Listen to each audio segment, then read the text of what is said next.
Hello and welcome back to another video. In this problem, we are given the function f, where f of x is equal to k minus x squared, and we are told if you graph this function in the xy plane, the point 2,5 is on the line.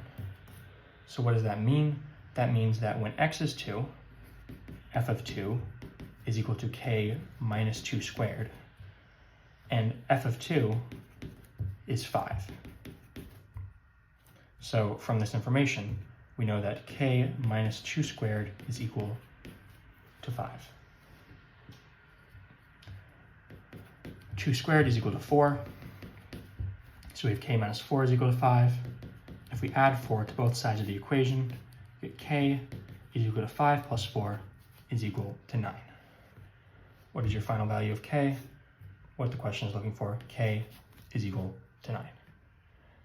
As always, thank you for liking and subscribing, and I'll see you in the next video.